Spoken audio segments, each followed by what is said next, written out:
किस तरीके से स्टॉक मार्केट इन्वेस्टिंग और ट्रेडिंग सीखे। देखिए सिंपल सी बात, पहले एक चीज क्लियर करना चाहूंगा, ट्रेडिंग और इन्वेस्टिंग दोनों अलग चीजें हैं।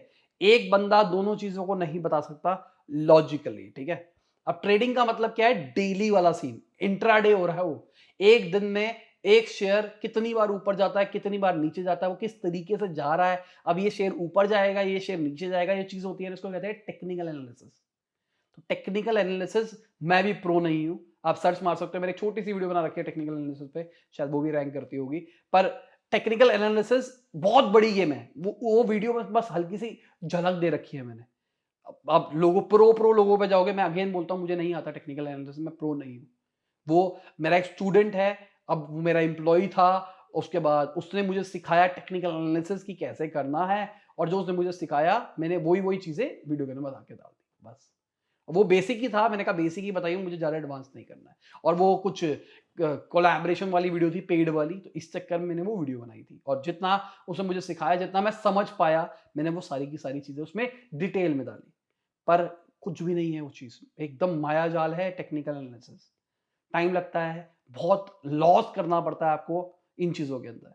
तो आपको पहले सीखना पड़ेगा, किसी लोगों को फॉलो करना पड़ेगा, टेक्निक्स जाननी पड़ेगी सारी की सारी, उसके बाद पैसा खुद का लगा के आपको टेस्ट करना पड़ेगा क्या चीजें काम कर रही, क्या नहीं कर रही, और over the period of time आपको थोड़ा थोड़ा चीजें समझ में आनी शुरू होगी। वर्सेस इन्वेस्टिंग, इन्वेस्टिंग बहुत आसान है, मुझे पर्सनली इन्वेस्टिंग आसान लगती है, मैंने सीरीज भी बना रखी है, आप जाके चेक कर सकते हो, शेयर मार्केट वाली, डिस्क्रिप्शन में भी आपको लिंक मिल जाएगा।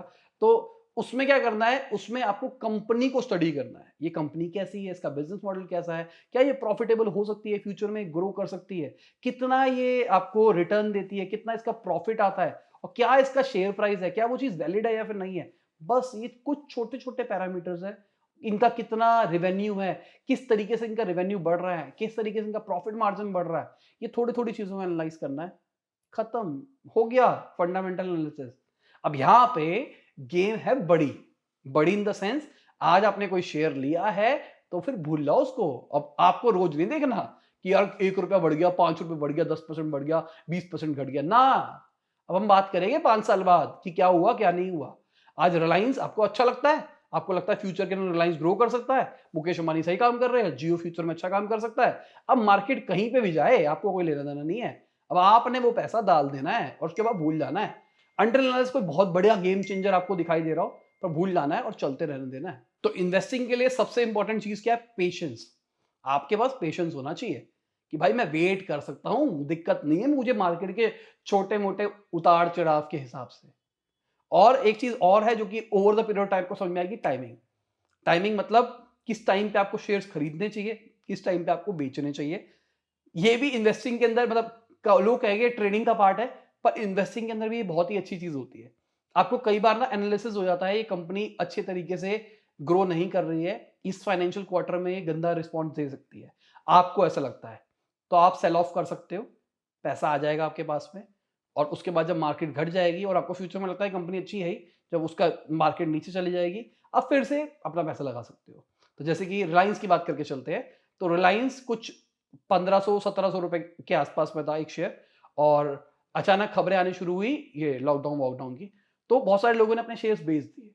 अब वो शेयर 800-900 रुपए पे आ गया, उसके बाद बहुत सारे लोगों ने शेयर खरीद लिए। तो अब क्या हुआ, आपने जितने का शेयर बेचा था ऑलमोस्ट आपको उससे आधे रेट में शेयर मिल गया। जैसे कि आपने 1 लाख रुपए के शेयर्स बेचे थे, तो आज आपने वही सेम शेयर्स, मतलब ऑलमोस्ट आपने डबल शेयर्स खरीद लिए उतने रुपए के अंदर ही। उसके बाद आज फिर शेयर बढ़ गए, आपके रेट बढ़ गए, तो आपने अपने 1 लाख रुपए को लॉजिकली अगर आपने इन्वेस्ट किया होता तो शायद वो 1,20,000 रुपए हो जाता अगर आप टाइमिंग के ऊपर ध्यान ना देते तो। पर आपने एक छोटी सी टाइमिंग के ऊपर ध्यान दिया, जिसकी वजह से आपका 1 लाख रुपया 2.5-3 लाख रुपए बन गया। ये भी इन्वेस्टिंग के अंदर चीज होती है, पर वो over the period time experience से समझ में आती है।